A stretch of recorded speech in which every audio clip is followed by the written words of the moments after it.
की कसम ये बेटियां होती हैं। जब तुम शाम को देर से लौटते हो, आपकी बीवी सो जाती है, परिवार सोता है, लेकिन जो दौड़ के दरवाजा खोलेगी वो आपकी बेटी होगी। आधी रात के अंदर जो कहेगी अब्बा मैं ताजा रोटी बना के देती हूँ, वो आपकी बेटी होगी। ये बेटियों का प्यार होता है। खुदा की कसम मैंने तो देखा है, जब बाप का जनाजा उठता है, बेटियां जनाजों के साथ दौड़ जाया करती हैं, कहती हमें भी साथ लेके चलो। अब बाप नहीं रहा तो जी के क्या करेंगे।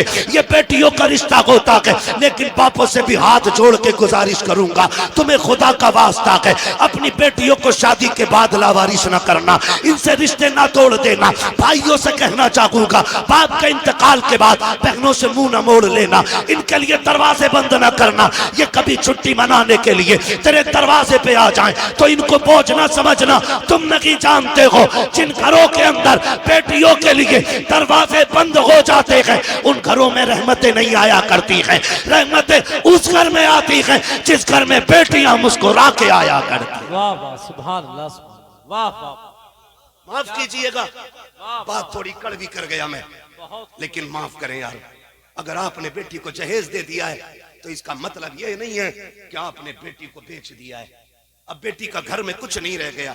खुदारा, मैं तो बापों से कहता हूं, इम्तियाज भाई अपने बेटों को जायदाद बांट रहे हो, कम से कम पहला हुक्म तो यह है कि जो शरीयत ने बेटी का हक रखा वो दे के जाओ। और अगर वो भी नहीं दे रहे ना तो इतना कर जाना कि एक कमरे की चाबी अपनी बेटी को दे जाना और कह जाना ये चाबी भी तेरी है, ये कमरा भी तेरा है, ताकि तेरे जनाजे उठने के बाद जब ये घर आए ना तो इसे अपने ही किचन में मेहमान बन के झांकना न पड़े, अपनी ही दहलीज पे अजनबी बन के ना बैठना पड़े। लग रहा होगा बुरा लोगों को, लेकिन तुम नहीं जानते हो, जब भाभियां मुंह बिगाड़ के बात करती हैं ना नंदों से, क्या करने आई हो, अभी तो आई थी तुम इतनी जल्दी फिर। खुदा की कसम वो सोचती काश अगर आज मेरा बाप होता ना तो इसमें जुर्रत ना होती है, इतनी बात कह देती। ओ बेटियों वालों, बेटियों को एक कमरे की चाबी जरूर दे के जाना और कहना चाबी भी तेरी, कमरा भी तेरा है। जब तेरा जी चाहे मिलना हो तो कब्र पे आ जाना, रहना हो तो अपने घर पे आ जाना। इतना कह के जाना। वरना इम्तियाज भाई आज तक मैं छत्तीसगढ़ की लड़की को नहीं भूला, झारखंड की बेटी, उसने फोन करके कहा था कोई तावीज ऐसा दे दे कि मेरे भाई मुझे मैके बुला ले। कहा क्यों? कहा 9 साल बाप के इंतकाल को हो गए, एक भाई का फोन तक नहीं आया।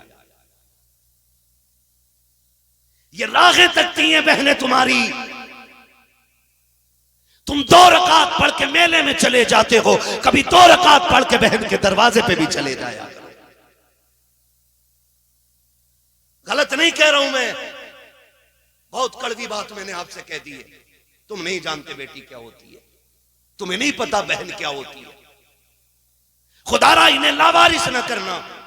कितने लोग तो बीमार हुए तो बेटे को बुला के कहते ला तेरा बहनोई बड़ा होशियार है, कहीं जमीन में हिस्सा न मांग ले, कागज ला। मरते मरते अंगूठा छाप के कागज बंद करके बेटे से कहता बेटी को बताइयो ना कि तुमने जमीन मैंने तुम्हारे नाम कर दिया। वो गैरत कर, शर्म कर, तुझे पता है बेटी क्या होती है। जनाजा रखा हुआ है, नियत बंदी है लोगों की, सफे बंद गई है, इमाम मुसल्ले पे आ गया, पूछा जा रहा है नमाज पढ़ाऊं जी, पीछे से आवाज आई ना नमाज बाद में होगी, पहले मेरा कर्जा दिया जाएगा। तो जो है सारे लोग थके तो नहीं है ना आप लोग। कहा नमाज बाद में होगी जनाजे की, पहले ये कर्जा दिया जाएगा जो ये मरने वाला मेरा पैसा लेके मराएगा।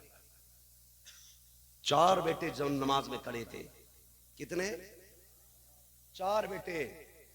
उसने कहा जी ये देखो चेक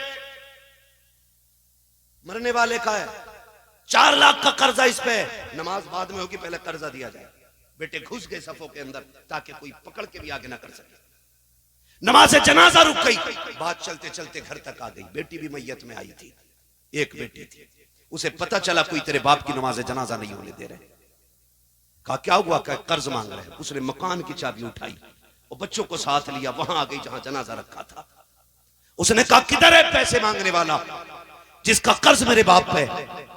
तो एक वो बंदा आगे बढ़ा, कहा मेरा कर्ज है। उसने कहा ये रही मेरे मकान की चाबी, 10 लाख का मकान है, इसे बेच के अपना कर्जा पूरा कर ले। लेकिन मेरे बाप के जनाजे में देर ना हो, और अगर फिर भी पूरे ना हो पैसे ना, तो ये रहे मेरे दो बेटे, इन्हें ले जाके बाजार में बेच दे, मेरे बाप की मैयत को रुसवा न कर। ये कह के बच्ची जनाजे की तरफ बढ़ी, कहा जरा मेरे बाप के चेहरे का कफन खोलो। जब बच्ची ने चेहरे का कफन खोला और माथा चूम के कहा था अब्बा दुख न कर, जायदाद मुझे न दी तो क्या हुआ, लेकिन तेरी बेटी जिंदा है, अभी तेरे जनाजे को रुसवा नहीं होने देगी। का तेरे जनाजे को तेरी बेटी रुसवा नहीं होने देगी। ये कह के बेटी उठी और कहा चलो मेरे बाप को दफन जल्दी किया जाए। लोगों की चीखें निकल गई, वो भी आगे बढ़ा। उसने कहा बहन माफ कर दे, तेरे बाप पे मेरा कोई कर्जा नहीं, बल्कि तेरे बाप के उल्टे मेरे ऊपर पैसे थे, मैं देना चाहता था, वारिस ढूंढ रहा था, मैं सोच रहा था किसको दूं, कौन है इसका वारिस, का जो कर्ज देने आएगा उसी को पैसे दे दूंगा। कहा मुझे नहीं लगा कोई वारिस है, इसलिए बेटी ये पैसे तू ले जा। उसने पैसे हाथ में लिए और भाइयों की तरफ फेंक के कहा दौलत उन्हें दे दो जो जायदाद के वारिस है, बेटियां जायदाद की नहीं, बेटी अपने बाप के प्यार की वारिस हुआ कर। वाह वाह वाह, क्या कहने क्या कहने क्या कहने, वाह वाह वाह। खुदारा इन बेटियों के साथ रहम करें, इन बेटियों के साथ सितम न करें। बेटी हमदर्द होती है बाप की। आज एक बेटी पैदा हो जाए मुंह टेढ़ा कर लेते, दुआ करो जी अल्लाह बेटा दे दे, 3 बेटियां हो गई बेटा दे दे। खुदा की कसम बेटियां बोझ होती तो खुदा महबूब के आंगन में कभी 4 बेटियां अता न फरमाता, कभी नहीं देता 4 बेटियां। और बेटियां भी ऐसी खुदा की कसम जिनके तज़किरे सुबह कयामत तक होते रहेंगे। वो ख्याल करो अल्लाह बेटी दे तो मुंह न बिगाड़ना, शुक्र अदा करना। बस आखिरी बात,